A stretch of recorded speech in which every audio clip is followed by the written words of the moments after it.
सदा वंदनीय पूजनीय अपे मावर मंडी धीरानंद पिरिविने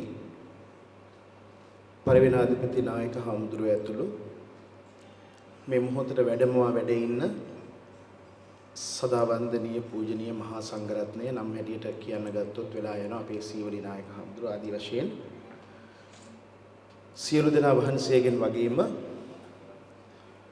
අපේ අතුරුලිය රතන ගෞරවනීය ස්වාමීපාදයන් වහන්සේ ප්‍රධාන කොට අපේ සහෝදර කල්යාණ මිත්‍රයන් වහන්සේලා අපේ සහෝදර හාමුදුරුවරු සියලු දෙනා වහන්සේගෙන් අවසරයි ආදරණීය සිංහලයි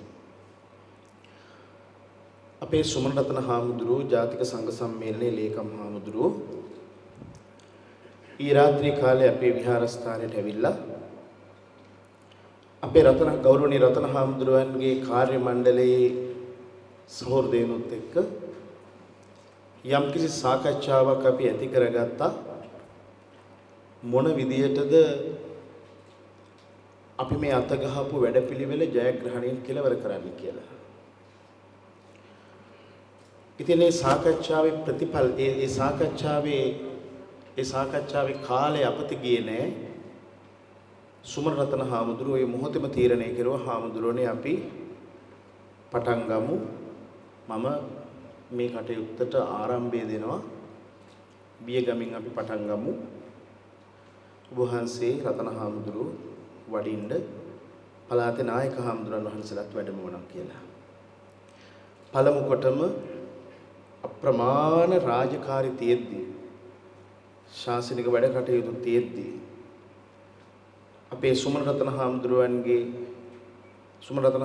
ඇතුළු අපේ පූජනීය මහා සංඝරත්නයේ ආරාධනාවෙන් මේ මොහොතට වැඩමවල අපට ආශිර්වාද කරන්න අපේ මේ වැඩපිළිවෙල මොකක්ද කියලා අසා දැනගන්න මේ මොහොතට වැඩම වීමට නිහතමානී වීම ගැන අපේ ගෞරවනීය වැඩිහිටි මහා සංඝරත්නයට පළමුවෙන්ම පින් දෙනවා.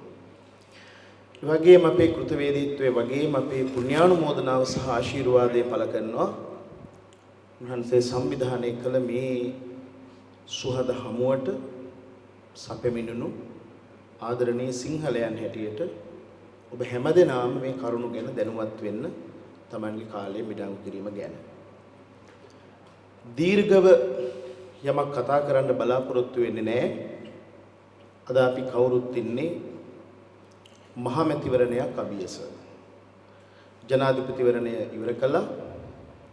සිංහලයන්ගේ බහුතර කැමැත්තෙන් සිංහල බෞද්ධ මතය ජයග්‍රහණය කරමින් දැන් රටට නායකයෙක් ඉන්නවා.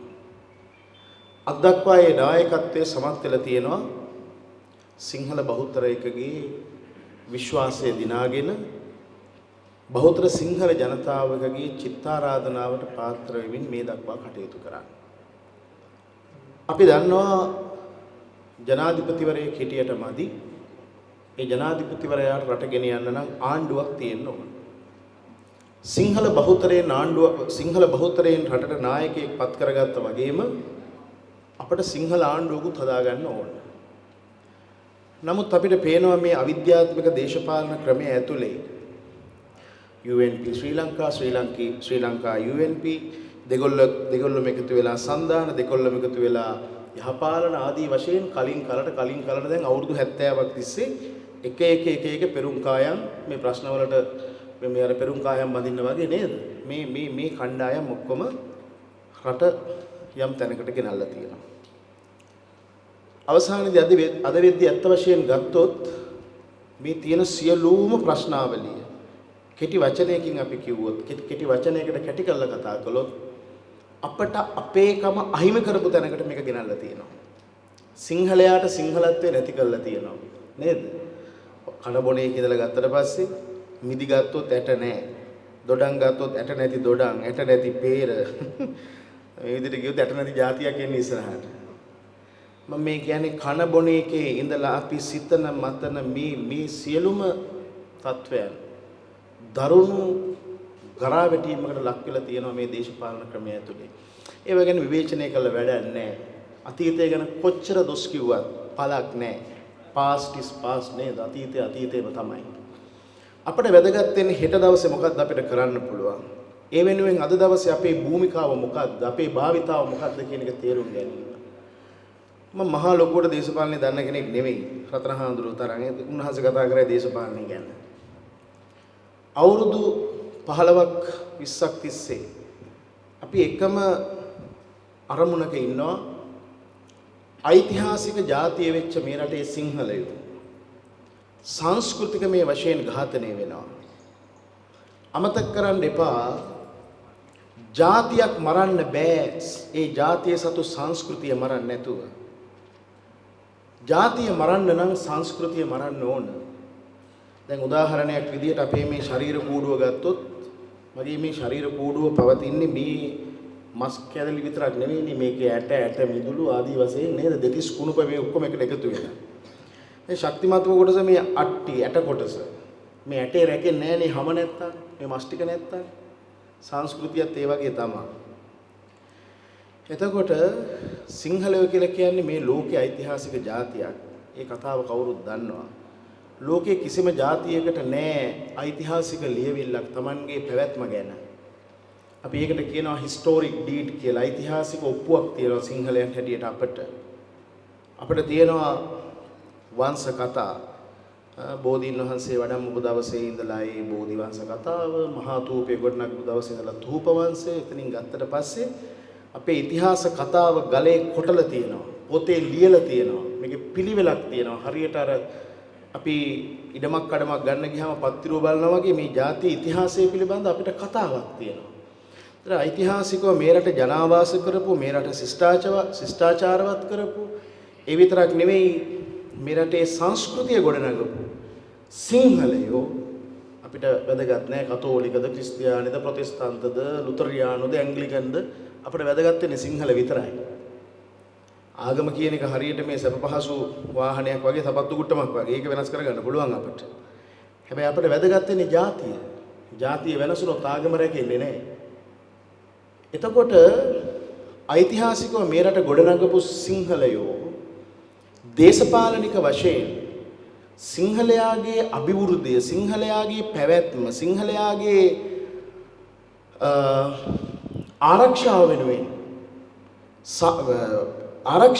සහතික කළ යුතු දේශපාලන බලය හරියමං විදියට ස්ථානගත කරගන්න බැරුව පහුගිය කාල පරිච්ඡේදය පුරාම අපි දැක්කේ හරියට අර වලිගෙ විසින් බල්ලා නටවන න්‍යාය. සුළු ජාතික කණ්ඩායම් ඕනවටත් වඩා අපි සාමාන්‍යයෙන් ගමේ කියවනක් තියෙනවා ඕනෙකෙක් පියාඹ කමන්නේ අපේ ඔළුව උඩින්. හැබැයි ඔළුවට කූඩු හදන්න දෙන්න බෑ.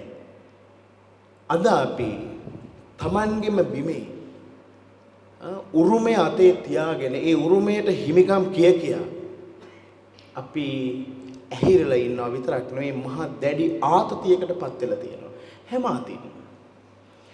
මම අද ඔයගොල්ලන්ට කියන්නේ ඊටාම කෙටියෙන් අපේ මේ නායක හමුදුරුවොත් ඉන්න වෙලාව ඊටාම කෙටියෙන් අපි ජාතියක් විදියට බරපතල සංස්කෘතික ආක්‍රමණයට ගොදුරු වෙලා ඉන්නවා. අපි ඒක වර්ග කරගෙන තියෙනවා නවවිධ ආක්‍රමණයක් හැටියට.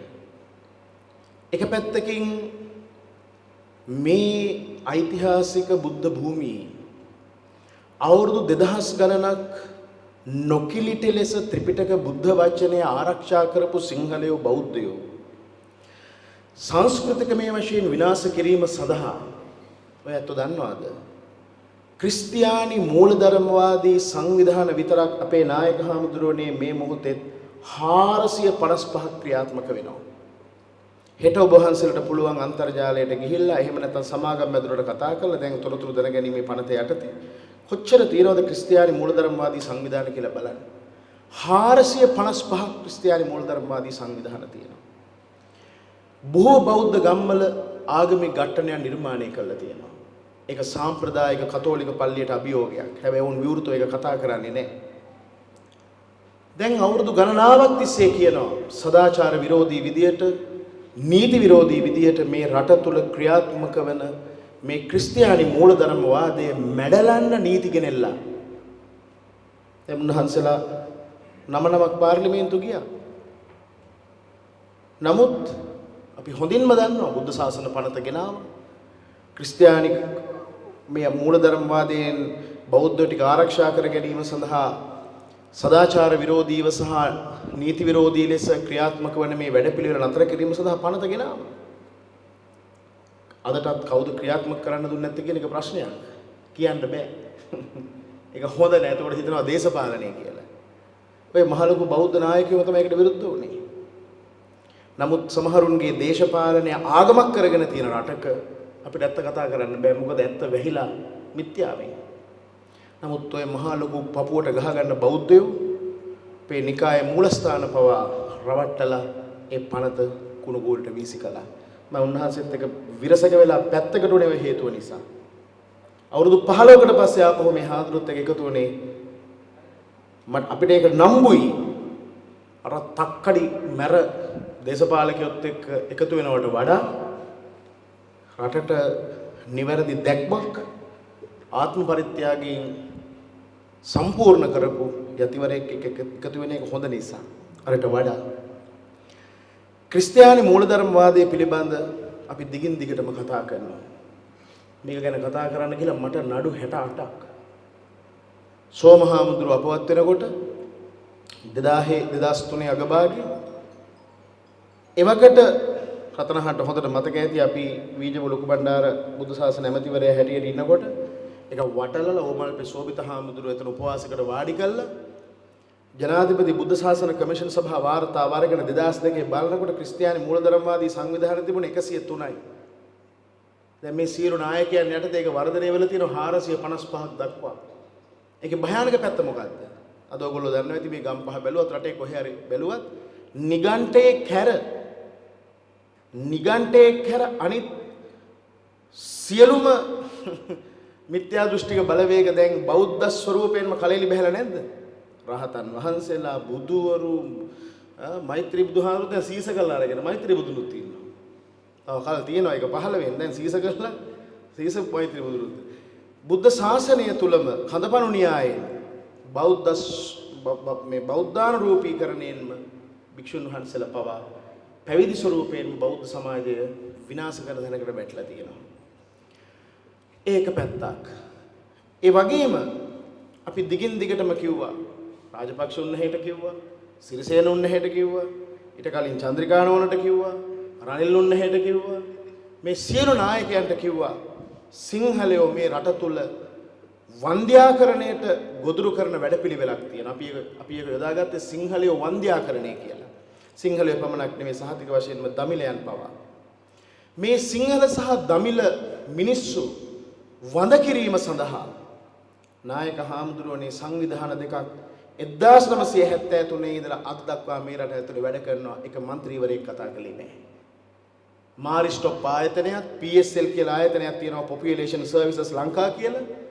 ඒගොල්ලන්ගේ ඒ රාජ්‍ය නොවන සංවිධාන වැඩපිළිවෙල යටතේ පහුගිය අවුරුදු 10ට 8,90,000ක් සිංහල අම්මල වඳ කරලා තියෙනවා මේ බිමේ LRT සත්කම් හරහා.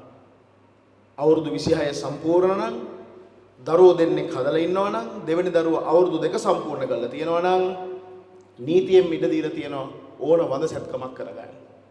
ඒක පාවිච්චි කළා අර මාරිස්ටොප් ආයතනයත් PSL ආයතනයත් ලංකාවේ බොහෝ අංගහිකගම් පිරි ප්‍රදේශවලට ගිහලා අපි දන්නවා මේ රටේ 60%කට වැඩිය දුප්පත් මිනිස්සු විවිධ අංගහිකගම් මැද ජීවත් වෙන මිනිස්සුන්ගේ ජීවිතවලට ඇතුළු වෙලා රුපියල් 3000ක මුදලක් සිංහල අම්ම කෙනෙකුට දීලා දරුවෝ දෙන්නෙක් හදාගත්තාම ඇති ඒක සෞඛ්‍යයට හොඳයි. කොහොමද මේ දරුවෝ ජීවත් කරවන්නේ, කොහෙන්ද ඉස්කෝලේ යන ආදී වශයෙන් මත් ඔළුව වෙනස් කළා.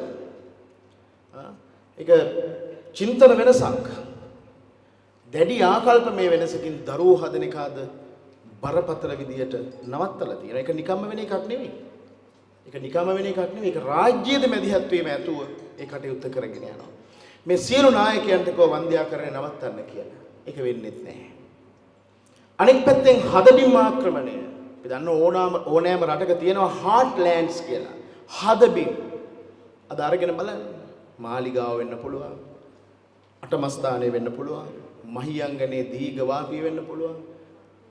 මේ අනාදී වශයෙන් ගත්තොත් මේ 12ම ස්ථාන අරන් බලන්න. සෝමාවතිය ගැන බලන්න. සියලුම හදබිම්වල පිහිටා තියෙන 12ම ස්ථාන ආදී සියලු ස්ථාන අන්‍යාගමිකයන් ග්‍රහණයට අරගෙන ඉවරයි.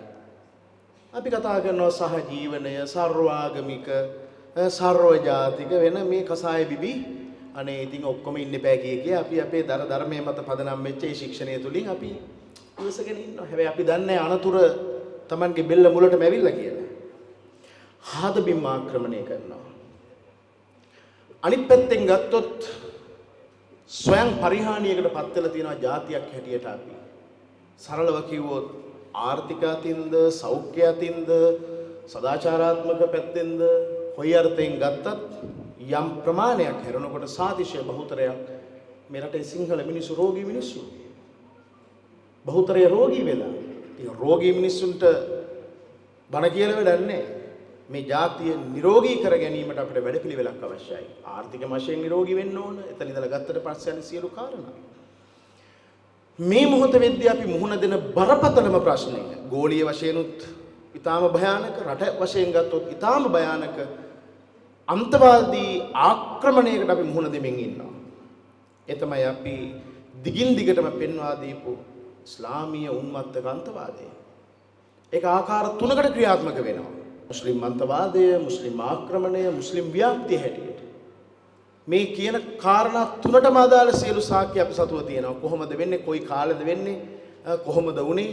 මොකද්ද අන්තය? ගණන් හදලා පෙන්නන්න පුළුවන්. නායකයන් කිව්වට විශ්වාස කරන්න මේ මොහොත වෙනකොට ලෝකේ තියෙන භයානකම ඉස්ලාමීය අන්තවාදී ත්‍රස්ත කල්ලිවල ශාඛා මේ රටේ පිහිටුවලා ඉවරයි. දැන් කවුරුවක්වත් දන්නේ නැහැ නේ මොකද්ද මේ මුස්ලිම් අන්තවාදය කියන්නේ. දැන් කියනවා මෙහෙම වෙනවා, සිද්ධීන් ගැන කතා කරනවා. මේක දන්නේ නැහැ. එහෙම හැදෑරීමක් නැහැ. මං හිරෙන් එළියට ඇවිල්ලා මල්ලතු අස්ගිරි මහානායක හාමුදුරුවෝ හම්බෙලා ඒ කාර්ක සංඝ සභා එක්ක සාකච්ඡා කළා. කාර්ක සංඝ සභාවල හාමුදුරුවෝ ඔක්කොම දැනුවත් කළා. කිව්වා ඔබ වහන්සේලාට පුළුවන් නම් බුදු බවත් වෙයි මේ අපිට ලැබෙන අන්තිම අවස්ථාව. ඔබ වහන්සේලාගේ නායකත්වයෙන් අරමුදල් ටිකක් හොයාගෙන අවම තරමින් ඉන්ෆෝමේෂන් සෙන්ටර් එකක්. එහෙම නැත්නම් මේ රටේ සිංහලයන්ට බෞද්ධයන්ට සිද්ධ වෙන මේ ඉවරයක් නැති අසාධාරණකම් ගැන මොනිටර් කරන්න මොනිටරින් සෙන්ටර් එකක් දාන්න මහනුවර මුල් කරගෙන ඒ තොරතුරු අපි එවන්න. කොහේ හරි කෙලවරක සිංහලයට අතක් ඉස්සුවනම් රැව්වනම් බැලුවනම් එක නීතියකට යටත් නැතුව වෙන වෙනත් නීති ක්‍රියාත්මක කරලා අපිව පීඩණයට සහ අපිව ආතතියට පත් කරනවා නම් කරුණාකරලා එක තැනක මේ කරුණු ගොනු කළා ඔබ වහන්සේලා බලන්න එනවනේ නායකයෝ සිංහල නායකයෝ කියන පපුවට ගහගන්න 70 ආපුහම ඔබ වහන්සේලා ගිහිල්ලා මේ සෙන්ටර් එකට ගිහිල්ලා පෙන්නන්න මේ තොරතුරු ටික මුම් එකතර දැනගනි කියලා. දැන් කතා කරනකොට ඉතින් මගේ අම්මේ සරුවක්නේ 225ම සරුවක්නේ පාර්ලිමේන්තුවේ. ඉතින් ඒ හින්දා මේ අක්කු කරුණු ගැන දන්නෙත් නැහැ මොකද්ද වෙන්නේ කියන එක දන්නෙත් නැහැ. නොදැන මේ මහ භයානක අන්තවාදයක් රට ඇතුලේ ගොඩනගලා තියෙනවා නියමින් සහ නියමින්. අපි කවුරුත් දන්නවා දැන් ඔය පහුගිය පාස්කු ප්‍රහාරයත් එක්ක මේ වහබ්වාදය ගැන කතා කරනවා. මොකද්ද වහබ්වාදය කියන්නේ? සරලව කිව්වොත් හාමුදුරුවනේ අපි අහලා තියෙනවානේ නබීතුමා ගැන. නබි නායකතුමා කියලා නායකයෙක් ඉන්නවා ආගමික නායකයෙක්. එතකොට මුස්ලිම් ජන සමූහයා Tamanගේ දිවි දෙවැනි කොට නැත්නම් ආගමයි ජීවිතය කියලා දෙකක් නැතුව මුළු ආගමම ජීවිතය කරගත්ත කොටසක් නේ මුස්ලිම් කියන්නේ. ඒ මුස්ලිම් අයගේ ශුද්ධ ග්‍රන්ථයක් තියෙනවා.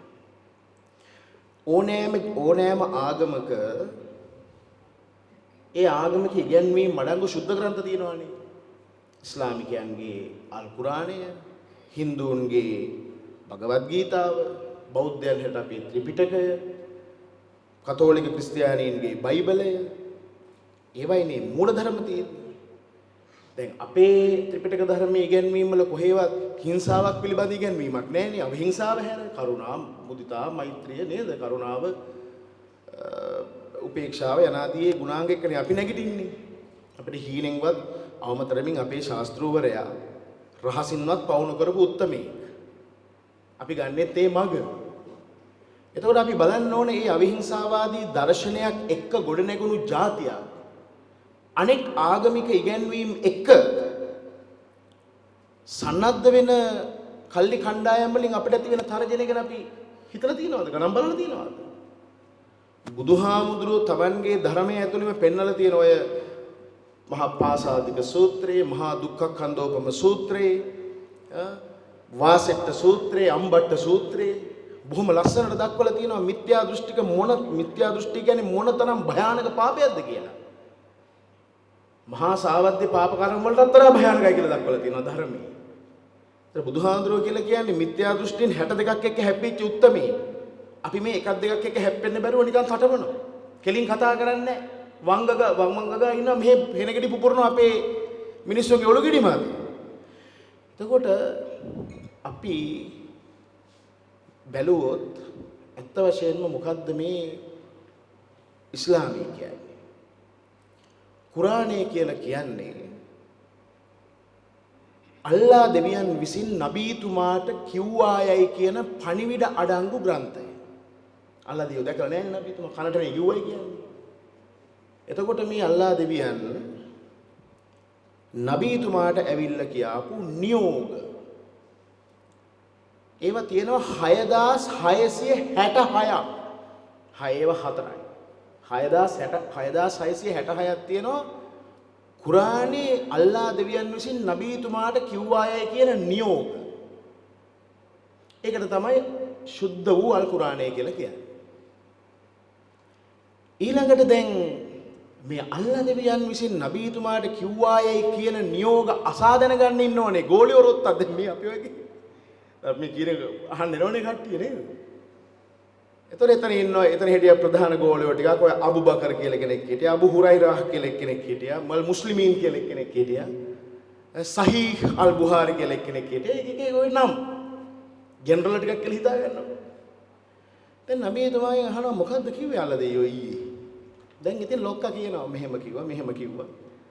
දැන් පොඩි කෙනෙක් පොඩි ගෑනු කෙනෙක් දැක්කොත් දැන් හිතනවා ලොක්කට ඉන්න මේක මොකක් හරි කරන්නේ. ඒ කුපාඩිකම කරලා ඉවර වෙලා ගෝලයන්ට කියනවා දැන් ලොක්කා මොකද්ද හරිනේ නෑ මට කිව්වා දෙයියෝ. ඒකත් ලියලා තියෙනවා. කනකොට වෙච්ච දේත් ලියලා තියෙනවා. මගේ අම්මේ ඒක කියවන්න ඕන ආතල් ලෝකයක්. ඉතින් දැන් මේ නබීතුමාගේ ජීවිතේ එයා කියපු දේවල් කරපු දේවල් එයාගේ thinking pattern එක නැත්නම් එයාගේ සිතිවිලි එයා ක්‍රියා කරපු විදිය කෑවේ කොහොමද වතුරනේ අතලෙව කරනවා ඒකත් ලියලා තියෙනවා. දැන් ඒකත් බුම් කරනවා මේ විදියට. හරි. එතන ඉඳලා ගත්තාම අපි සරලව කිව්වොත් මේ නබීතුමාගේ ජීවන දර්ශනය ගැන වෙනම සටහන් පෙළක් තියෙනවා. ඒවට කියන්නේ හදීස් කියලා. ඒව තියෙනවා 29732ක්. හදීස්. කුරානේ තියෙනවා 6666. හදීස් කියලා කියන්නේ නබීතුමාගේ ජීවන භාවිතාව. ඒව තියෙනවා 29000 ගන්න. දැන් අපේ ත්‍රිපිටකය වගේ සූත්‍ර විනය අභිධර්ම වගේ මේගොල්ලන්ගේ තුනක් තියෙනවා. කුරාන්, හදීස්, සුන්නා. සුන්නාව කියලා කියන්නේ කුරානයයි හදීසයයි දෙකම එකට එකතු කරපු ජීවන මාර්ගය වැඩපිළිවෙල. දැන් මොකක්ද එතකොට මේ අන්තවාදය කියලා කියන්නේ? අන්තවාදය කියලා කියන්නේ 1727 අබ්දුල් වහාබ් කියලා මිනිහෙක් සෞදි අරාබියාවෙන් මතුවෙනවා. ඔහු ලියනවා කිතාබුත් තෞහීද් කියලා පොතක්.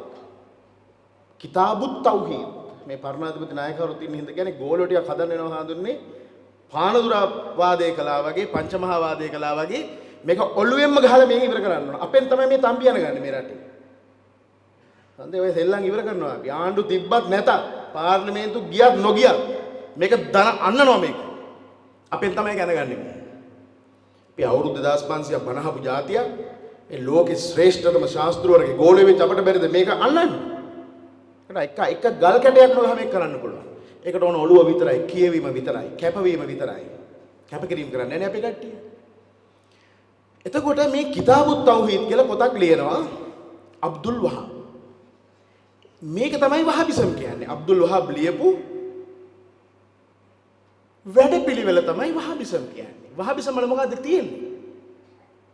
කුරානයේ පැත්තකින් තියලා නබීතුමාගේ ජීවන දර්ශනය ඒ විදියටම අනුගමනය කිරීමට මඟ පෙන්වීම. ඕක තමයි වහාබිසම්. අබ්දුල් වහබ් පෙන්වලා දීපු පාර යන්න කියලා තමයි ඔක්කොටම කියන්නේ. ඒක කියන්නේ නබීතුමා මොන විදියට හැසිරුණාද ඒ විදියටම හැසිරෙන්න. දැන් යාඥා කරනකොට එක වෙලාවක දැන් වයසයිනේ මෙයා ඇඟිල්ල හොල්ලනවා. දැන් මුනුත් තාම යාඥා කරන ඇඟිල්ල හොල්ලනවා. ඒක තමයි වහාබිසම්. ඒ විදියට මේක ක්‍රියාත්මක කරන්න කියනවා. දැන් මේක හඳුනාගන්නේ කොහොමද? වහාබිසම් කියන දැන් හඳුනාගන්න බෑ අපි. දැන් මෙතන ඉන්න වැඩිහිටිය අපේ අම්මලා තාත්තලා කවුරුත් දන්නවා වැඩිහිටියෝ සහෝදරයෝ මැදි වයසේ අය වුණත් මීට අවුරුදු 15කට කලින් අද අපි හිතුවොත් 2009ට කලින් ගෝනි බිල්ල දැක්කේ නෑනේ අපි රටේ. ගෝනි වහාබිසම් ඔන්න හඳුනාගන්න ක්‍රමයේ කියන්නේ. දැන් වහාබිසම් කියන එක තේරුම් ගන්න ඕන. දැන් තිහාරියට ගියොත් මොකක්ද තත්ත්වේ? ගෝනි බිල්ල S2 විතරයි ජිල් බෝල දෙක වගේ. සමහරු මේ සුද්දාලා මොකක්ද මූණ පේන්නේ. අපිට සදාචාරාත්මක අයිතියක් තියෙනවා මගේ ඉස්සරහින් ඉන්නේ ගෑණියෙක්ද පිරිමියෙක්ද කියලා දැනගන්න පළවෙනි. යකෝ මේක සෞදිය නෙමෙයි මේක අපේ රටනේ. දැන් අපේ කොල්ලෙකුට බෑ හෙල්මට් එක දාගෙන ගිහිල්ලා අවතරමින් මේ බැංකු කාඩ් එකෙන් මේකවත් මේ ට්‍රේලර් කාඩ් එකෙන් මේ සල්ලි ගන්න බෑ රිමූව් යුවර් කැප් කියලා තියෙනවා. අර පම්බගේ මූණ. දැන් මේ ගෑණික ගිහලා රෙද්ද ඉස්සුවොත් මානව හිමිකම්. මේක මාර ප්‍රශ්නයක්. එකම රටක ඉරණම් දෙකක්. එතකොට ඔන්න වහාබිසම් කියන එක හඳුනා ගන්නකො අපෙන් සම්පූර්ණයෙන් වෙනස් වෙනවා. මූණ වහගත්තා. අපි දන්නේ ඉන්නේ නෝනද නෝනගේ පුංචි අම්මද කියලාවත් දන්නේ නැහැ. ඇතුලේ හොයාගන්න බෑනේ. ඊළඟට දැන් අපි අවුරුදු 15කට කලින් හලාල් ගැන අහලා තිබුණේ නැහැ. අපි එකට එක මේසෙ කෑවා, එක දන්සලේ කෑවා. අපි වැළුවනේ ඔළුවේ තොප්පිය තියනවාද, වේට්ටිය දාලාද ඒ අපිට අදාළ නැහැ. නමුත් ආහාර වලින් සමාජීය බෙදුම්වාදී ගෙනාවා. දැන් අපිට අපේ දරුවන්ටත් තියෙන ලතුරු පාසල. අපේ ලතුරු පාසලට එන්නේ අපිත් එක මුහු වෙන්නේ නැහැ. ඒගොල්ලන්ට තියෙන අරාබි පන්නේ මද්රසා. මද්‍රසා කියන්නේ පාසල කියන එක. ඉස්සර අපි වගේ මුස්ලිම් දරුවොත් ඉස්කෝලේ ගිහිල්ලා ඇවිල්ලා හවසට පන්සලට ගිහිල්ලා පාලි ගාථාවක් ඉගෙන ගන්නවා, බුදුන් වඳින හැටි ඉගෙන ගන්නවා, වත් පිළිවෙත් ඉගෙන ගන්නවා. ඒ වගේ තමයි මුස්ලිම් දරුවොත් මේ රටේ හැදුනේ. ඒ සාම්ප්‍රදායික ස්වදේශික පාරම්පරික අර මධ්‍යස්ථ මුස්ලිම් දරුවෝ. මෑත කාලේ මොකක්ද උනේ? වහාබිසම් ආවට පස්සේ මක්තබ් පන්නේ මද්‍රසා ඇරියා. ඒ කියන්නේ වෙනම පල්ලියෙන් පිටතට අරගෙන අර ටියුෂන් පන්නේ වෙන ගොඩනැගිලි අරගෙන වෙනම විදිහට ඔයගොල්ලෝ දකින්න ඇති ඔය බලන්නකෝ මුස්ලිම් මද්‍රසා තියෙන තැන්වල සමහර දරු පැටවු නිල් පාටයි. රෙදි. සමහර දරුවෝ කළු පාටයි. සමහර දරුවෝ සුදු පාටයි. සමහරු මික්ස් එකක්. සමහරු අලු පාටයි. මොකද්ද මේ? අර අන්තවාදී කල්ලි වලින් උගන්වන්නේ මද්‍රසා හඳුන ගන්න සලකුණු වේ. අපිට ඒක තේරෙන්නේ නැහැ. වෙනව පාසල් පද්ධතිය මද්‍රසාගෙන ආවා. නීති ඇතුලේ නීති හැදුවා. ලංකාවේ ව්‍යවස්ථාපිත නීතියක් නෙමෙයි ශරියා නීතිය කියන්නේ. හැබැයි දැන් මේ රටේ ශරියා නීතිය ප්‍රැක්ටිස් කරනවා. මේ පහුගිය කාලේ අටලුගම කාන්තාවකට පහර දුන්න ශරියා නීතියට අනුව මැරෙන්න ගිහිල්ලා ඔන්න අපි තමයි දැන් කුලියා පිටිය පැත්තේ පර්චස් 15ක් කරන් දීලා සිංහල කොල්ලෙක් බැන්දේ. යන්තම් දැන් ඔන්න ජීවිතේ දීලා තියෙනවා අපි මැදිහත් වෙලා. ශරියා නීතිය ක්‍රියාත්මක අපිට ගල් ගහලා මරනවා. පොලිසියෙත් ගැහුවා. තාම 6 දිනක් ඇතුලේ. නීති ඇතුලේ නීති. දැන් අපි හාමුදුරනේ අවුරුදු ගණනාවක් තිස්සේ දැන් එක නායකයෝ හදන මුන්ගේ කයිවාරු පූජානම් අහගෙන ඉන්නවා. මුන්ට බැරි වුණානේ හාමුදුරනේ තාම අවමතරමින් අපට අපේ ප්‍රශ්නයක් විසඳ ගන්න උසාවියට ගියාම සංඝාධිකරණයක් හදලා දෙන්න. සංඝයා වහන්සේලාගේ නඩුවක් මොන හරි ආවහම අවමතරමින් සතියට එක දවස් අඟහරුවාද හාමුදුරුවන්ගේ නඩුව විතරයි අහන්නේ. ඕක කරන්න බැරිද? ඒ මොකද්ද බුද්ධ ආගම ආරක්ෂාවට පෝෂණය කරනවා මේක ඉස්සරහ මුන් මේ බුද්ධ ආගම ආරක්ෂා කරනවා කියලා මොකද්ද කරන්නේ? උත්සවයකට ගියාම සුදුරෙද්දක් දාලා වාඩි කරනවා ඉස්සරහෙන් එක්ක යනවා දැක්කහම නැගිටිනවා අර එංගලන්තේ මහරජාණන්ට තියෙන ගෞරවය තමයි අපිට තියෙන්නේ. එදිනින් කාට වෙන මොකක්වත් නැහැ. එහෙව් රටක අපි ආඩම්බර වෙන්න ඕන මුස්ලිම් මිනිස්සු ගැන ඒ නායකයෝ ගැන උසාවිය ඇතුලේ උසාවි 68ක් හදාගෙන තියෙනවා කාති උසාවි. පාසල් පෙළ පොත්වල 9 10 11 12 ශ්‍රේණිවල පෙළ පොත්වල ඉස්ලාමයේ අතහැරියොත් මරපන් කියලා ඒ වගන්ති එහෙම ලියලා තියෙනවා මේ සිංහල රටේ. මහින්දගේ කාලේ හිටියේ නැද්ද මේ හිටියේ මොකෝ මුස්ලිම් ඇමතිවරු නෙවෙයි අපේ උන් නිකන්වත් උන් මේ පොත පෙරලා දිනවද? උන්ගේ පණිවිඩය නම් තියෙන එක මවකගේ දරු කැලෙමෙවිනා මෙහෙම හිටපියව කියලා හැබැයි ඇතුලේ මොනවද තියෙන්නේ? ඒ තරම් අවිචාරවත් දේශපාලන ක්‍රමයක් අවසානයේදී ඓතිහාසික ජාතික අපි නෙමෙයි අපෙන් පස්සෙන දරු පැටව ගැන විතරයි මට නම් දුක. පව් ඒ දරු පැටව. තව අවුරුදු 30ක් මේක අල්ල ගන්න බෑ. ගෝඨ නෙමෙයි ගෝඨගේ බාප්පාවත් මේක කරන්න බෑ. එයාට ගැන අපිට විශ්වාසයක් තියෙනවා ජාතික ආරක්ෂාව සම්බන්ධයෙන්. එයාට කරන්න පුළුවන් මේක පාලනය කිරීම පමණයි. බුද්ධියන්ස ටික මෙහෙवला පුපුරන නොදී මේක තියාගන්න පුළුවන්. හැබැයි මේ අයිඩියොලොජි එක ඩිවලොප් වෙන එක මේ මතවාදී පැතිරෙන එක කොහොමද අපි නතර කරන්නේ? ඒක කරන්න නම් අපි මේක විවෘත කරන්න ඕනේ. මොකක්ද ඉස්ලාම් කියලා අපි ඉගෙන ගන්න ඕනේ. කවුද ඉගෙන ගන්නේ? ඒ කතා කරන්නේ. දැන් මම පහුගිය කාලේ මේක කියන්න හදපු හැම වෙලාවකම hate speech. ඥානසාරට ඇයි මේ කතා කරන්නේ? කුරානේ කතා කළොත් මං උසාවියේ තව නඩු 16ක් තියෙනවා. අපි බය නැහැ. බය නැත්තේ මේ අනතුර දන්නවා. මේ අනතුරෙන් මිදෙන්න නම් කැපකිරීම කරන්න අපි ඒ කැපකිරීම කරනවා. බය නැහැ. අපි කවද හිටියත් ජීවත් වෙනවා අවුරුදු 100ක් ජීවත් වෙනවා හොඳයි නිවටම කම් මාසයක් හොඳකලින් ඇත්ත කතා කරලා මැරිලා ගියත් කමක් නැහැ අවුරුදු 100ක් නිවටම ජීවත් වෙනවට වඩා වලව්වල මුංගේ වළම්බාලා නිකන් පරාජිකා වෙනවට වඩා කෙලින් කතා කරලා මග හුස්ම ගියත් නම්බුයි. ඒ නිසා අපි ඒ අවදානම අරගෙන මේ අනතුර පෙන්වන්න දුන්නා. මේ මොහොත වෙනකොට ඔයගොල්ලෝ දන්නවද මේ සියලුම පාලකයන්ගේ හයියෙන් ගෝඨාභය මහත්තයා එතන නැහැ. එතුමා එක්ක අපි ආරක්ෂක ලේකම් කාලෙත් කතා කළා. උන්නැහැට මම අදත් කියන එදත් කිව්ව හැමදාමත් කියන උන්නැහැට විතරයි මේ ගැන කැක්කුමක් තිබුණේ. මේ ගැන සමන් දුන්නේ ගෞරවය හැමදාම දෙනවා. ඒක ප්‍රශ්නයක් නෙමෙයි. එතුමා කිව්වා මේක මම 2015 ත් කිව්වා. 2015 ත් කිව්වා මම ආවොත් මම මේක අවුරුදු 3න් 4න් හාදලා මේක ඉවර කරනවා මේක ලේසි නෑ LT ටික වගේ ඉවර කරන්න. අපේ මැදිහත් වීම ඇතුව මේ කරුණු පෙන්වුවට පස්සේ එතුමා වෙනම බුද්ධියන්ස හතරක් යෙදුවා. අපේ කරුණු දැක්වීම මත දේශපාලකයෝ මට ගහද්දි ඒ කාලේ. එතකොට දැන් තියෙන ප්‍රශ්නය තමයි ඔය ඇතෝ දන්නවද මම ඉතින් කොමිසමෙත් බය නැතෝ කිව්වා ඩොලර් බිලියන 26ක සල්ලි ඇවිල්ලා තියෙනවා මේ රටට හාමුදුරුවනේ. ඩොලර් බිලියන 26ක සල්ලි. දවසකට අක්කර 10 ඉලක්කය මේ මහ පොළොව නගර බදව තියෙන ඉඩකඩ මිලදී ගන්න දවසට අක්කර 10 ඉලක්කය. ඕනම කෙනෙකුට තියෙනවා ඉලක්කයක්. ඒකට යන්නත් පුළුවන් බැරි වෙන්නත් පුළුවන්. අක්කර 10 ගානේ අපිට නගර බද ඉඩම් අහිමි වුණොත් මාසෙකට කීයක්ද? අක්කර 300ක් නගර බද ඉඩම් අපිට අහිමි. ප්‍රභාකරන් තුවක්කුවෙන් කරපු දේ මේකලෝ සල්ලි වලින් කරනවා. අපි බලන්න ඕනේ නැද්ද? යකෝ මේක අපේ රට. අපිට වෙන කොහෙද අපිට අය මොකද ඩුබායි වල අපේ නෑදෑයෝ ඉන්නේ. මෙද පෙරද අපේ නෑදෑයෝ ඉන්නවයි. මේ භාෂාව කතා කරන මේ හැඩේ අපි විතරයි මේක ඉන්නේ. මේ අල්ලක් වගේ දූපත විතරයි අපිට තියෙන්නේ. එතකොට දැන් මේ දේශපාලකයන්ගේ අනුහසින් මේගොල්ලෝ මේ සල්ලි ගෙනාවා. අපි කිව්වා මේ සල්ලි කියන විදිය හොයපල්ලා. හොයන්නේ ඇයි? ප්‍රධාන පාලකයෝ ළඟ තමයි මේ ඔක්කොම ටික ඉන්නේ හොරු ටික. උන් තමයි උන්ඩියල් ක්‍රමයට අර ක්‍රමයට මේ ක්‍රමයට මැනික් බිස්නස් එකෙන් විතර කෝටි 15000ක් පාඩුවේ මේ රටට අවුරුද්දකට. මැනික් වලින් විතර. කෙසේ හෝ වේවා අද වෙද්දී භූමිය ආක්‍රමණය කරනවා. ඒකට ඩොලර් බිලියන 26ක සල්ලි ඇවිල්ලා තියෙනවා. අක්කර 50%ට වැඩි ඉඩම් මුඩු බිම් වෙනම කණ්ඩායමක් මිලදී ගනිමින් ඉන්නවා. ඉඩම් මිලදී ගැනීම සඳහා ලංකාවේ සිංහලයෝ විශේෂයෙන් සිංහලයෝ මුස්ලිම් ආගමට හැරවීම සඳහා වෙනම ව්‍යාපාරයක් ක්‍රියාත්මක වෙනවා. වහබිසම් වලින් කරන්නේ සමාජ බෙදුම්වාදය ගේනවා. බැංකුව වෙනුවට හලාල් බැංකුව ශරියා උසාවි කාති උසාවි මද්රසා පාසල් නිකාබ් බුර්කා යනාදී වශයෙන් මේ ඔක්කොම සිස්ටම් එකෙන් වෙන් වෙනවා. වහබිසම්. තව තියෙනවා සලෆිසම් කියලා එකක්. සලෆිසම් වලින් මොකද්ද කරන්නේ? ඒගොල්ලෝ කියනවා බහු විවාහ යන්නේ. ඉක්මනින් බහු විවාහ කරගන්න. පුළුවන් තරම් වෙන විදියකට සල්ලි එනවා. පුළුවන් තරම් ගණු ගනි. 4-5 තියාගනි. අන්න ෆැක්ටරි දැන් අපිට හම්බෙලා තියෙනවා 10ක් 12ක්. මේ මීගම පෙරියමුල්ලේ ගම්පහ දිස්ත්‍රික්කයේ. ඒක ගොඩනැගිල්ලට ගියාම තට්ටු 4 ළමයි 86යි.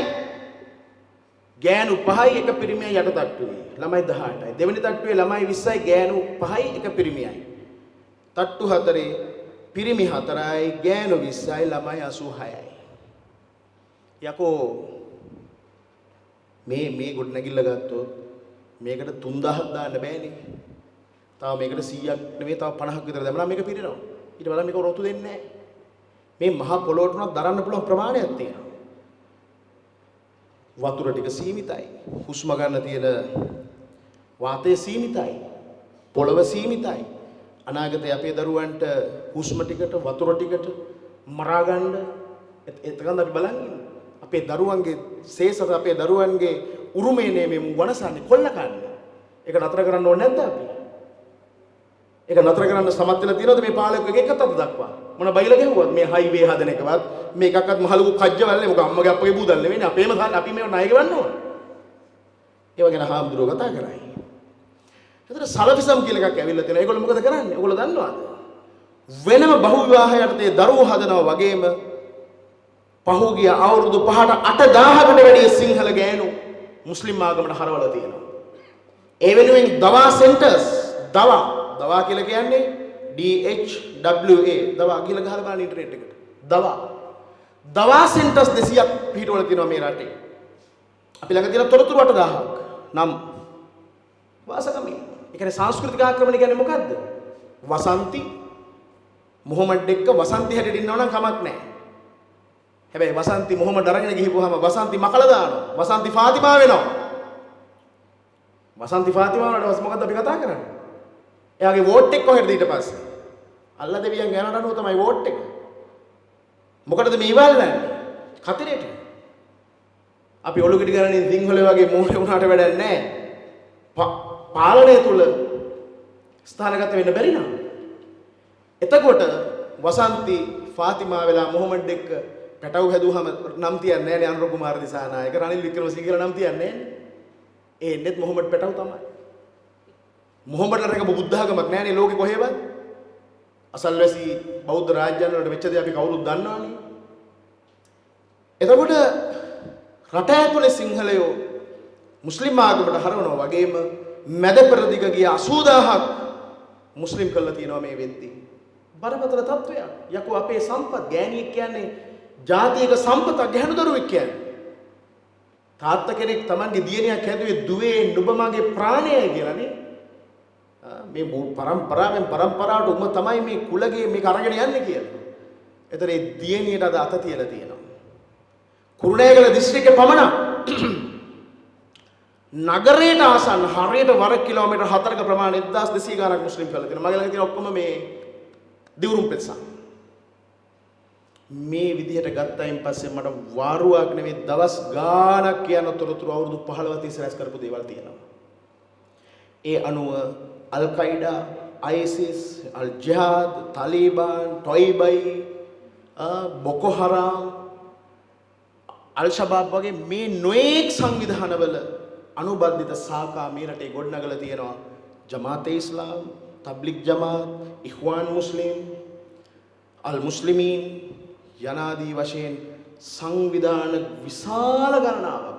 මගේ ළඟ ඉතරක් තියෙනවා සංවිධාන 53ක්. ඒ අපි දන්නේ ඒවා. කොමිසමට සාක්ෂි දීලා ආව විතරයි ඊට පස්සේ තව එකක් අල්ලගත්තා IIRO කියලා තව අලුත්ම සංවිධානයක්. IIRF කියලා. ඒ සංවිධාන 100 ඉක්මවල තියෙනවා මේ රට සංස්කෘතිකමය වශයෙන් ආක්‍රමණය කිරීම සඳහා ඒකේ නාම වැඩ පිළිවෙල. දැන් මේක එළිය කතා කරපුවම මොකද වුනේ? මහින්දගේ කාලේ කතා කළා.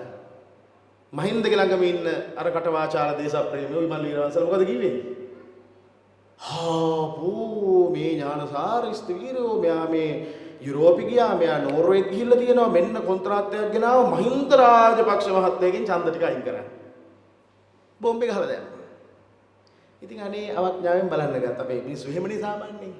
දැන් අපිට මේ මාධ්‍යවල මේක මේ දිය මතුරක් වගේ කියවන්න ඉඩක් දෙන්නේ නැහනේ. ඇත්ත කතා කරන්න බොරු බේගල් වලට ඕන තරම් ඉඩ තියෙනවා.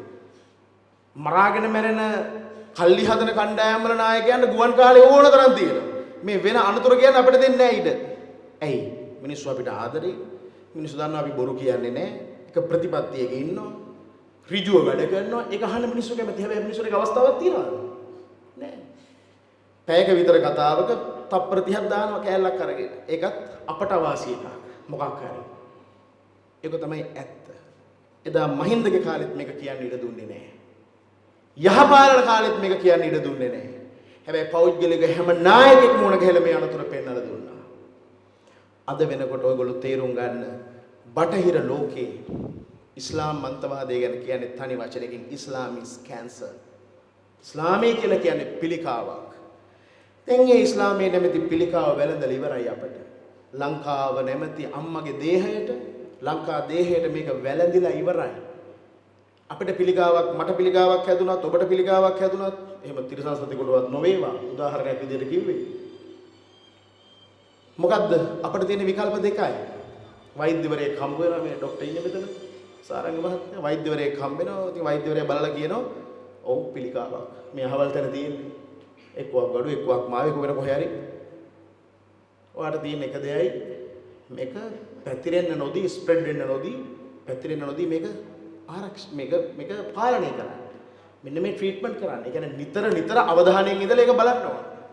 දෙවෙනි විකල්පය තමයි නැත්තම් පිළිකාව වැළඳලා ඉවරයි මොන හරි කාලා බීලා කොහොමද මැරෙනවනේ කියලා කාලා බීලා හොයි මැරලා යන්නේ. දැන් අපි ඉන්නේ පිළිකාව වැළඳුනා. දැන් අපි දන්නවා මේක තියෙන බව. සහරාන්න එක ඔප්පු කළා. ඉක්මනින් හොයවිලා මේක පුපුරවා ගැනීමෙන් අපිට අපි එදිනෙන් තේරුම් ගත්තා මේකේ තාම ඉන්නවා දෙවිවරු කියලා. මේ රට රකින්න ශාසන භාරධාරී දෙවිවරු තාම ඉන්නවා කියලා. නායකයන්ගේ කොමිසමටම ගියාම කියනවා උසස් නිලධාරීන් සමහරු කට උත්තර දීලා තියෙනවා හාමුදුරනේ අත්අඩංගුවට ගත්ත ජුලයි මාසේ මේ මට මතක නැහැ අසල පෙරහැර දින ජුලයි මාසේනේ මේ මහනුවර දළදා පෙරහැරට ගහන්නයි මේ සංවිධානය කළේ කියලා. වනාත විල්ලු ආයුධ රැස්කලේ ඒකට කියලා. අර කිතාබුත් තෞහීද් කියන මම අර කියපු අබ්දුල් වහබ්ගේ පොත පටන් ගන්නෙම පැරණි ස්මාරක කඩපන් කියලා පටන් ගන්න හැම. ඒක තමයි වහබ්වාදයේ පළවෙනි ප්‍රහාරය. පැරණි මොකක් හරි ප්‍රතිමාවක් හරි කෞතුකාගාරයක් හරි මොකක් හරි පෙරලන. ඒක තමයි ඒගොල්ලෝ සංකේතාත්මකව කරන දේ. ඒ විදියටම පිළිමතල මේ කොහෙද මාවනල්ලේ බුදු පිළිමයට ගහලා පටන් ගත්තා. බැලුවා සෙන්ස් එක අපි දැන් අපේ බුදුහාඳුරන්ට දැන් අර එක ඇවිල්ලා කිව්වේ බුදුහාඳුරෝ මිනිමස් කෑවේ ත්‍රිවිධ රත්නය කියන්නේ මැණික් ගල් තුනක් මැණික් ගල් වලට වඳින්නේ මෝඩයෝයි කියලා මේ රටේ 70%ක් වෙච්ච සිංහල බෞද්ධයන්ට අපහාස කරද්දී අපි කියලා උගේ බෙල්ල ඉල්ලුවේ නෑනේ. අපි කියලා නඩුවක් දැම්මා. උගේ බෙල්ල ඉල්ලුවේ නෑ අපි.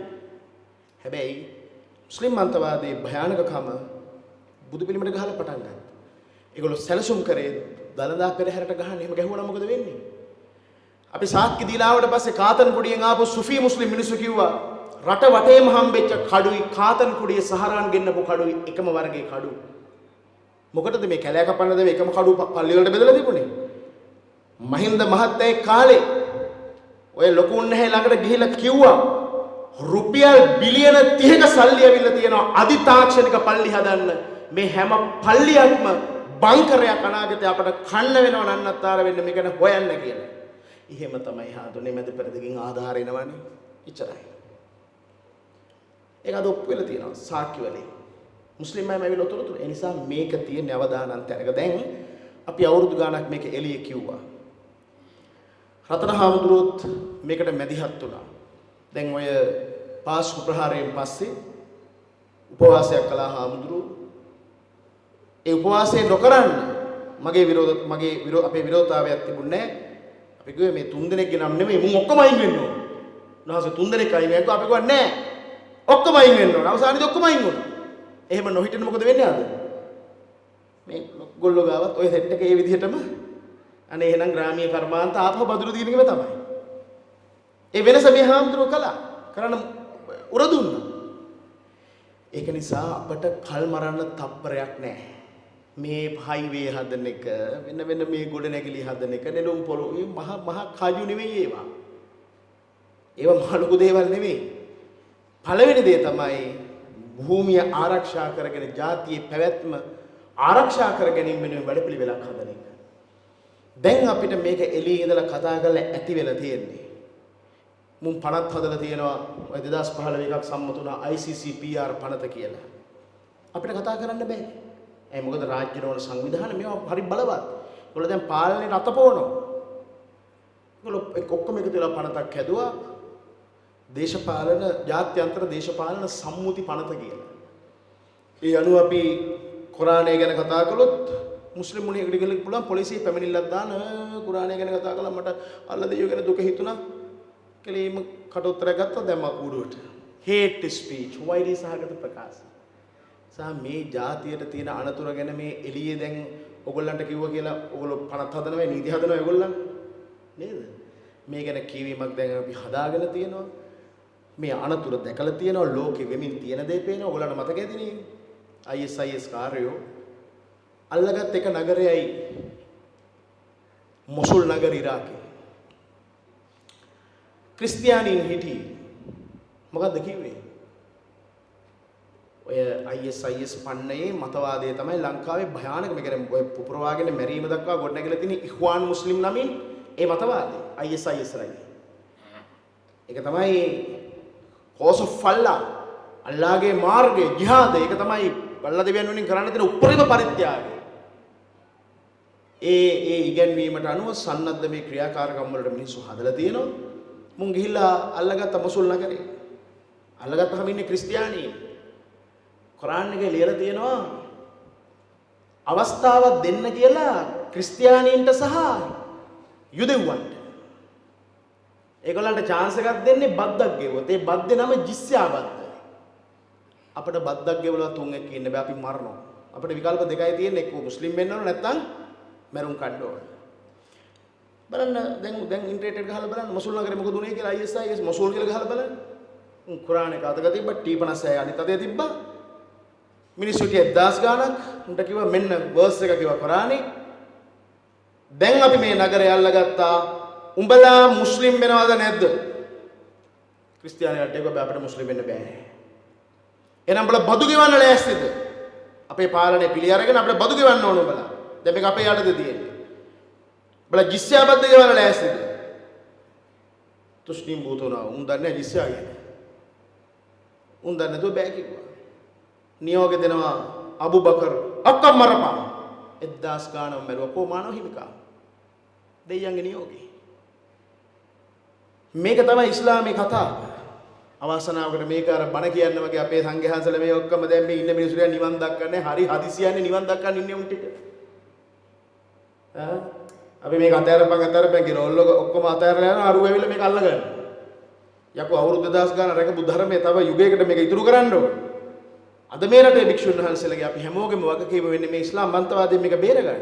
ඒකට මුල පුරන්න නම් අපිට බලයක් අවශ්‍යයි. මේක එළිය කතා කළයි කියලා වැඩක් නැහැ. මිනිස්සු අපි දකිනවා, අපිට වඳිනවා, අනේ ෂෝක් කියන අනේ හාමුදුරනේ බේරගන්න කියනවා. ඒකෙන් ඇතිඵලක් නැහැ නේ. නීති හදන තැනක අපි නැත්තම් මොකද මුන් ඉන්නේ උන් කුරානයක් කියවන්නේ නැත්තම් මොකද ඉන්න පාලකයෝ 195ක් මල්ටි කල්චරල් නේ. පුතාගේ සම්බන්ධයක් තියෙනවා මැලේ කෙල්ලෙක් එක්ක. ඉතින් මල්ටි කල්චරල්. නෑ අපේ එක හැම නෑනේ. අර පේන්නේ නැද්ද ෆාතිමා උරුමසුත් කන්නේ. උන් දන්නේ ඒ කල්ට කියාව කියලා. එතන ගේ ඇතුළේ මල්ටි කල්චරල්. ඒගොල්ලෝ කියනවානේ අපි ඔක්කොම එකට. ඉතින් අපි එකට තමයි ඉන්නේ. දැන් අපි මොකක්ද ගහලා තියෙනවනේ. අපි කවදාකවත් මේ රටේ මුස්ලිම් මිනිහෙකුගේ හැරි දෙමළ මිනිහෙකුගේ හැරි කාගවත් දැන් උදුරගෙන තියෙනවා. අපේ දේවල් උදුර ගන්නවා මිසක. බලන්න මොනතරම් මේ මුස්ලිම් අන්තවාදී ඉස්සරහා දන ගැහුවද කිව්වොත්. වර්තමාන පාලකයෝ දක්වා. දැන් මූදු මහ විහාරේ තටමන්න ඕනේ අක්කර 72 දෙන්න. ඒක අල්ලගෙන ඉන්නේ පුරාවිද්‍යාව. දැන් මූදු මහ විහාරේ කියන එක වැරදි. මූදු මහ විහාරයට අයිති පුරාවස්තු. ඒ අදාළ රක්ෂිතේ බේරගන්න ඒක අල්ලන් ඉන්නේ සිංහලද දෙමළද මුස්ලිම්ද කියලා බලන්න ඕනේ නෑනේ. පුරාවිද්‍යාව පනත ක්‍රියාත්මක කරන්න මොකක්ද තියෙන අමාරු. බලංගොඩ අපේ නායකහල්ලගේ ප්‍රදේශي කූරගල මොකක්ද තත්ති. දැන් අවුරුදු කී කාලෙක ඉඳලා කතා කරනවද? කොහොම උත්තරයක්? ඔය ආදී වශයෙන් මේ අන්තවාදී ඉස්සරහා මේ හැම නායකයෙක්ම දරන නබනවා. අපට එතෙන්ට ඉඩ දෙන්න පුළුවන් කමක් නැහැ. මම මේ කතාව ඉවර කරනවා. මම අර මුලින් කිව්වා වගේ අපි ඉතිහාසගත වෙයි කවදා හරි අපට ඕගොල්ලෝ අවම තරමින් පාර්ලිමේන්තුවට යන්න එක්කෙනෙකුට දෙන්නෙකුට තුන් දෙනෙකුට අවස්ථාව හදන්න. අපට සල්ලි නැහැ. මාධ්‍ය බලය නැහැ. අලිෂප්රිට දෙන ගුවන් කාලේ අනතුරු පෙන්න දෙන ඥානසාර හිමිලට රතන හිමිලට නෑ. ඒක තමයි ඇත්ත. මුන් තාම වලව්වේ වුණොත් තාම හිතනවා අනේ සිංහලයා අපිට ඉන්නානේ මුස්ලිම් ටික තව දිනා ගමු. මේ ප්‍රේතකම නිසා මුන් කෙලව ගන්නවා. අපට අවස්ථාව දීලා යකෝ බෙදලා ඉන්න සිංහලට එකතු කරන්න බැරිද අපි ලව්වා? එතන හිතන්නේ. ඒ තරම් ප්‍රේතයි මේ යක්කු බලයට. ඒ නිසා මේ බලලෝභී දේශපාලනයෙන් අවසානයේදී අර කියන්නේ චන්දා දෝසා බය මෝහ සතරගතිට ගියා මොකද වෙන්නේ කියලා. අපි මූණ ඉස්සරහාම ඒවා පෙනි උන්ටම ගිහිල්ලා කතරේ ගහලා ඊළඟ අවුරුදු පහේ බැන ඉන්න ඕනද තව? ඒක නිසා අපි ඕගොල්ලන්ගෙන් ඉල්ලන්නේ අපිට බොහොම සුව පහසුවෙන් ඉන්න පුළුවන්. මිනිස්සු දැන් මට මේ දවස්වල දුවන්න වාහනයක් නැහැ.